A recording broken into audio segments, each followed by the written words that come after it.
Um, Who all talks in this one?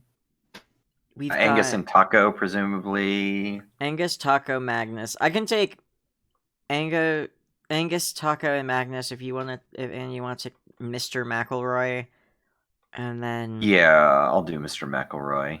um, He gets a weirdly large amount of dialogue. And Anna narrates. Sure. okay, And then I'll so pick now up that any means you're- other random. Violet, and then Kravitz is basically just Lenny Kravitz. Not gonna lie. Okay, cool. Which one was Violet again? Not Friska. Vriska. Okay, cool. I can do Vriska. Violet was like an OC for this fic, and I'm pretty sure they were just made. I believe I did just make her Vriska. Okay, Yeah. cool. Nice. Awesome. I know one of them was the Kanaya voice. Yeah, one of them had the Kanaya voice, but it wasn't Violet. I don't remember who. Whatever, it doesn't matter. Helen or something, I don't know. Yeah, somebody.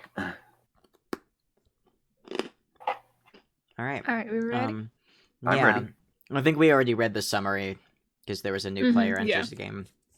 So whenever you're ready. Angus cracked the code. Or at least he knew what code it was. The way the letters paired together in Taco's journal made him believe it was a Playfair cipher, a simple cipher to set up, but almost impossible to crack without the key. Fortunately, most Playfair keys followed a specific set of rules. Angus just needed a keyword that would have been used to make the letter table. The keyword would have to be something that didn't have repeating letters, and usually words that had both an I and J in them wouldn't work. Unless Taco adjusted the traditional rules of the cipher once he had the password. Once he had the password, Angus would be able to decode the entire journal with ease. So really now it was just a matter of figuring out what sort of password he would use. As Angus tried making keys out of words, Taco might have used wizard, gold, twins. Magnus called him into the den. He quickly jotted down a few more things and came out to answer Magnus. An older halfling man sat in Magnus's rental. His hair had long since grayed out, but his eyes were soft. They reminded Angus vaguely of Merle. At first he shifted through papers. The logs that Magnus was required to keep up with for the trial, Angus's files, miscellaneous legal paperwork. Magnus sat across from him, acting friendly enough. Once Angus entered the room, the halfling waved and smiled warmly. He offered to shake Angus's hand. Good morning, Angus. I'm Mr. McElroy. The judge asked me to help in this case. Angus shook his hand. Thank you, sir. He took a seat next to Magnus. This wasn't good. In his experience, once a social worker was brought in, cases got messy. The standards of what they think a child needs versus what the child actually needs never matched up. Taco didn't really fit in the socially acceptable definition of guardian, so chances are that a social worker would pick him instead of someone like Violet. Angus tried not to look so visibly worried. Is there something the matter, Angus? Oh, guess that didn't work. No, I'm fine. Thank you for asking. Mr. McElroy furrowed his brow, leaning over his seat. Angus, this isn't going to work if you lie to me. All right. Angus sat up straight, adjusting his appearance to look more official. Stay calm. Oh, stay calm. Sir, I've seen a lot of cases similar to mine before. Most of them didn't have a good outcome. At this stage, I haven't seen a social worker that accurately listened to the children in question. I've worked at the police before. I'm still not entirely sure why I don't have more authority in the decisions behind this case. You're still only 11 years old. We give more authority to teenagers, but a child of your age has solved murders, sir. Angus said, more forcefully. Don't act cross. All I was allowed was a simple preference. It's never been used in court as evidence, and at any time it can be overwritten by the judge in favor of who they think my legal guardian should be. This says you haven't written in a preference. Because I wanted to enter one in at a later date, and nobody has allowed me to change my stance since then. Angus crossed his arms. Just state facts. I still don't understand why I have to go through this. I have a job. I make enough money to sustain myself. You're 11, Angus. Mr. McElroy said. I know you're a bright boy, but think of it as a legal formality. If it's only a formality, shouldn't I have the final say in it? Magnus laid a hand on Angus, trying to calm him. Hey, Ango. It's all right, Mr. Burnsides. The halfling chuckled, reaching into his briefcase. All right, Angus. I know you're a different case. I'm going to approach this a little differently. Is it all right if I ask you to help gather evidence? A sparkling green gem fell out of Mr. McElroy's hand, tied to a leather strap between his fingers. It hung in front of his face for a few seconds before he threw it in Angus's direction. Angus missed the catch, but once he picked it back up, the stone flickered in his hands, turning red. He took his wand from his pocket to see if it had any magical properties, but Mr. McElroy stopped him. Don't bother. It's a gem that allows me to collect audio data. As long as the gem glows red, I'll be able to collect sounds within a 5-foot space of you. Mr. McElroy brought out a box that held a second gem, similar to the one in Angus's hand, but larger. I usually just give it to children and not tell them it's a recording device. But I figured since you're a detective, it shouldn't hurt to tell you. And you may be able to leverage situations in your favor. Angus stayed silent for a long time, eventually piping up to say, Isn't that illegal? It's on the edge. Mr. McElroy spoke quietly and calmly, as if he wasn't breaking at least 4 laws. Angus could only hope he had a warrant for this. You were the only one that wanted more agency in this case, Angus. I trust you can create some extreme situations that will give me enough evidence to put you in the right place. But the one thing you can't do is let anybody know the stone records speech. That would throw off all the results. Angus wasn't thrilled to be involved in this blatant abuse of information, but at least he had a bit of control now. It wouldn't be difficult for him to get Lauren out of the running. Just one afternoon alone with her would show everything. But Violet? I'll make it work. Thank you, sir. He put the necklace on, hiding the gem under his vest. Mr. McElroy flashed a smile, acting as if nothing they said within the past 5 minutes really happened. Magnus, would you do me a favor and call in all the candidates?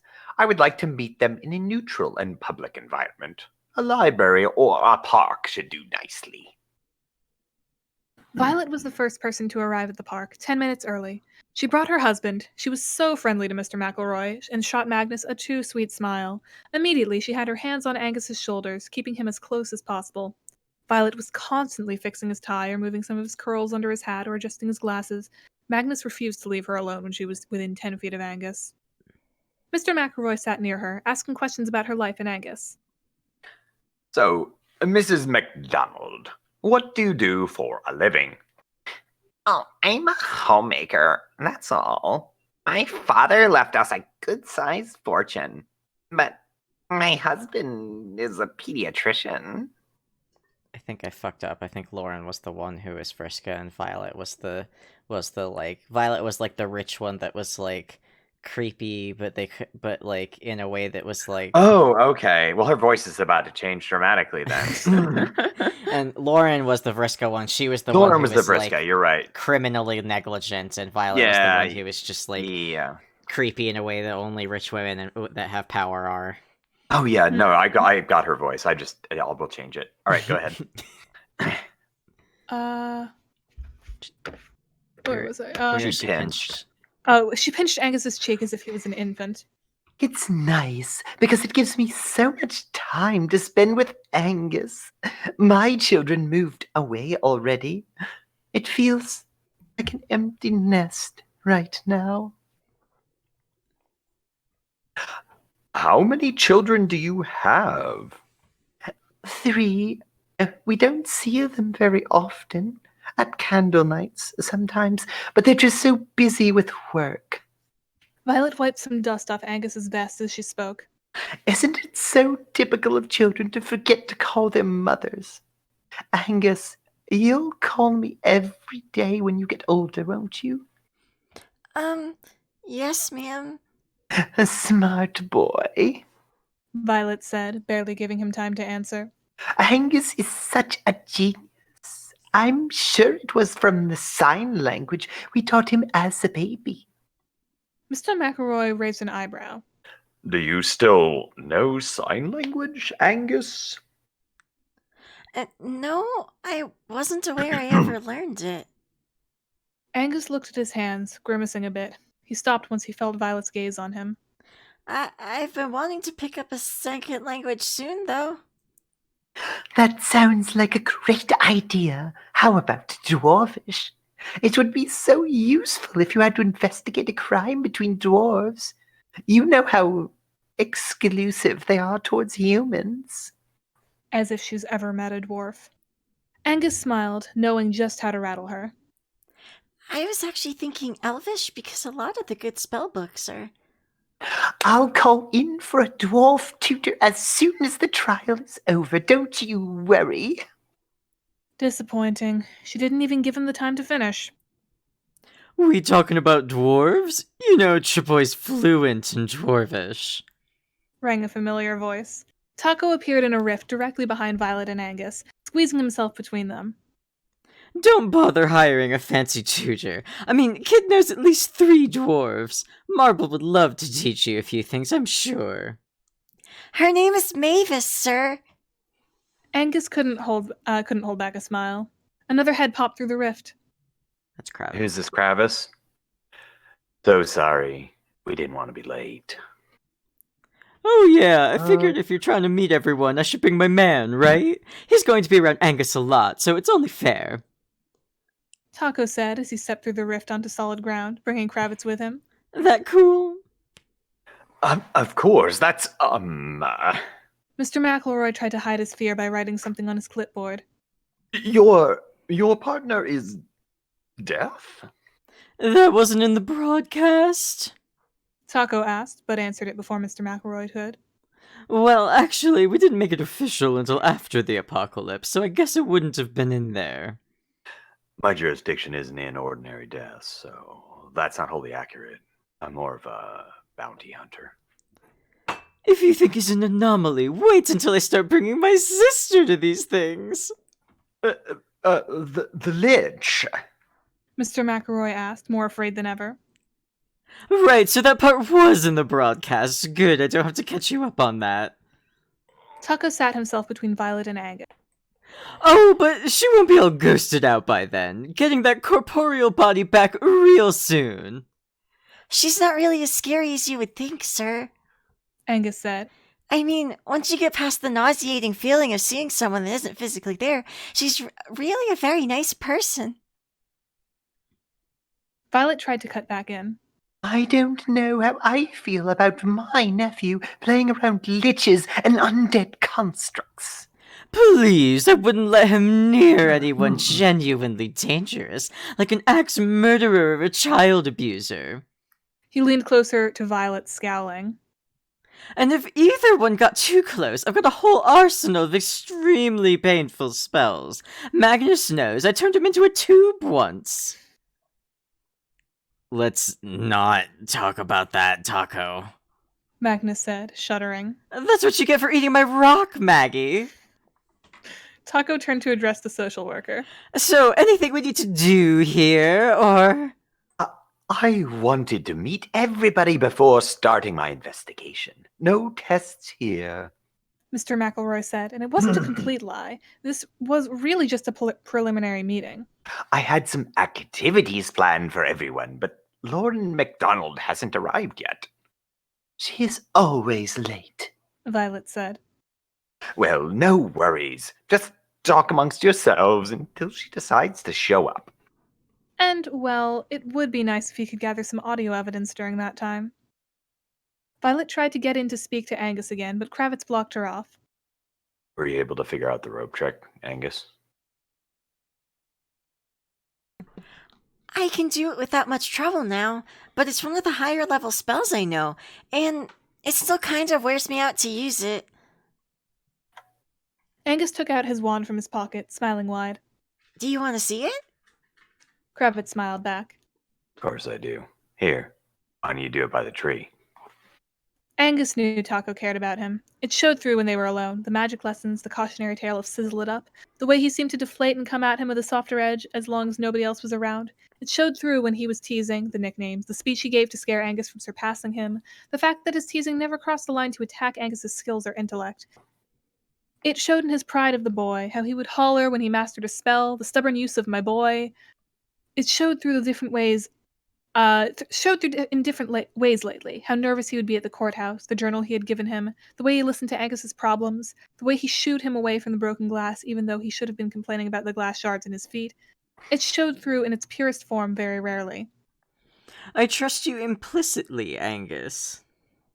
And because Angus was smart, he could figure this all out on his own. But Kravitz just said what he was thinking, bluntly, without any sort of puzzle to work through. Angus still didn't know him very well, but he felt like he did.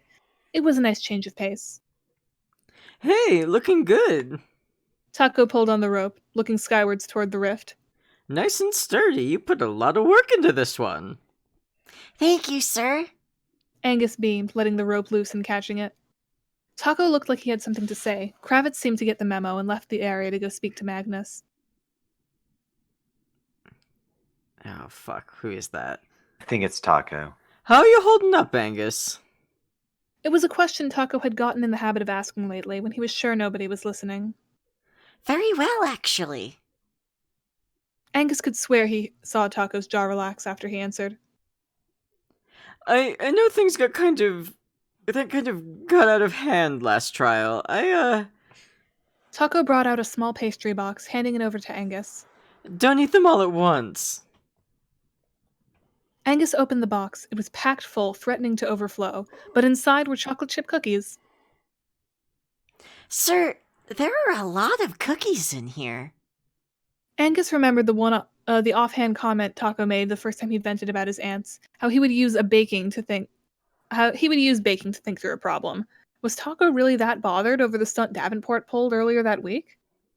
Are you all right? It's not what you're thinking. I'm good.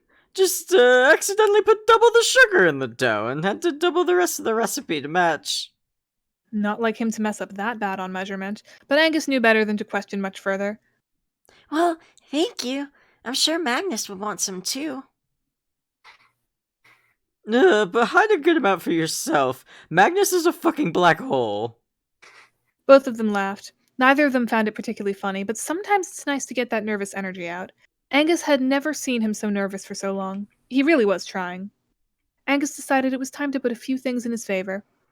After checking to see if anyone else was watching, he lifted the recording gem from under his vest, made a small shushing motion with his finger. Taco seemed to catch on. With a smile and a wink, he said, You enjoying yourself, Pumpkin? Very much. It's nice here. Angus said, sliding the gem back into his vest. I'm surprised everybody was able to come on such a short notice. Well, I can always make time for the magic boy. No big deal. Laying it on a little thick there, Taco. Nevertheless, hearing him say that out loud put Angus at ease. It was nice knowing that Taco genuinely cared for him under all the goofs, or maybe the goofs were his way of showing that. Angus filed the thought under a list of Taco-specific mysteries he wanted to solve. Lauren finally stumbled into the park. She was at least half an hour late. Angus sighed, tapping his fingers on the cookie box. I should go say hello to Aunt Lauren. With a strangely apologetic look on his face, Taco pat him on the back. Not much longer, all right? Hopefully not. Angus said. Taco hugged him, but stopped once he saw Magnus's smug grin from the other side of the park. Angus laid the bag of cookies on a picnic table next to his bag. Violet stood around the table for most of the afternoon. I like that